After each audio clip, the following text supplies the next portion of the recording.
tudo que Ele tem feito nas nossas vidas, porque a sua misericórdia ela dura para sempre.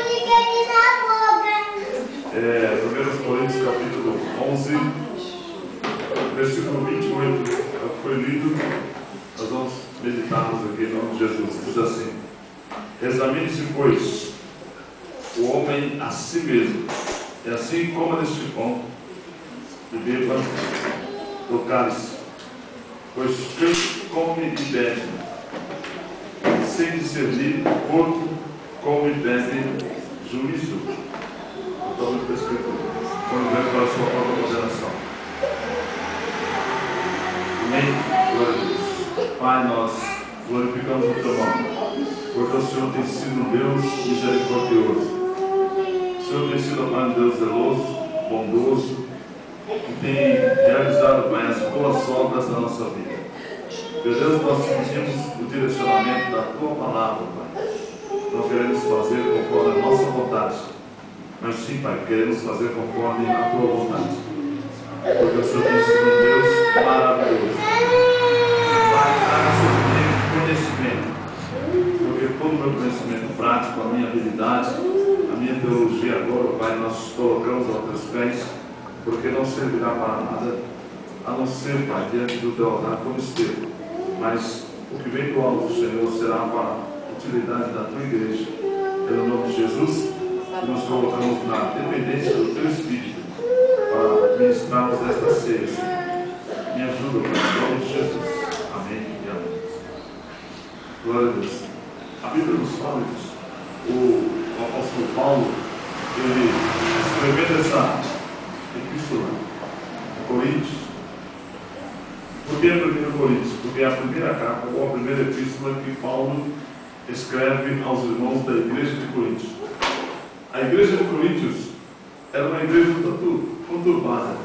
Havia ali alguns cristãos na igreja de Coríntios, muitos cristãos problemáticos, muitos cristãos que não tinham um bom comportamento. E Paulo, ele estava na sua terceira prisão, ele estava em Roma, estava preso na cadeia de Roma. E lá em Roma ele recebe uma notificação, recebe uma carta. Todo preso ele tem liberdade em receber carta e em enviar cartas. E Paulo agora recebe uma carta da igreja de Coríntios, dizendo para ele o seguinte: olha, Paulo, nós estamos com muito problema, porque quando vamos cear, os que chegam primeiro comem mais ou comem tudo, então quem chega depois já não tem mais o que comer. E Paulo, sendo um dos grandes evangelizadores, ele é um dos fundadores dessa igreja, então ele se preocupou com a igreja. Levanta sua mão e diga: quando o Senhor me chama, eu preciso me preocupar. Eu preciso me colocar à disposição dele. Amém? Então, primeiro passo: quando o Senhor te chama para uma obra, Ele não te chama por acaso, não te chama por uma situação, mas Ele te chama para dentro de um lugar onde você vai ter que se preocupar.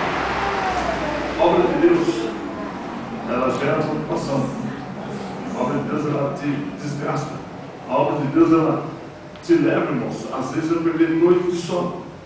E quando o Senhor chamou Paulo já começou a se preocupar com a obra. Então Paulo abria as igrejas, ficava ali orientando as igrejas. E Paulo recebe uma comunicação dizendo assim: olha, é uma verdadeira bagunça. Na hora da ceia, Paulo, todo mundo parece que quer. Então, alguns irmãos, aqueles irmãos que chegam tarde, né? Por exemplo, se eu estivesse lá nessa igreja, eu também ia ficar sem ceia, porque às vezes eu chego tarde, eu chego atrasado, porque quem anda atrasado é o diabo, né? Mas às vezes a gente chega tarde na igreja. E lá nessa igreja tinha esse problema. Quem chegava tarde ficava sem a ceia. Então Paulo agora recebe a comunicação e manda que volta a resposta. Por isso, a primeira carta aos Coríntios. A primeira carta de Paulo é conselho. Ele diz assim: olha, os que comem e bebem sem discernir, ou seja, sem separar pão e corpo, sangue e vinho, então ele come e bebe para a sua própria condenação. Ele come e bebe para a sua própria destruição. Então observe que a palavra de Deus é muito clara.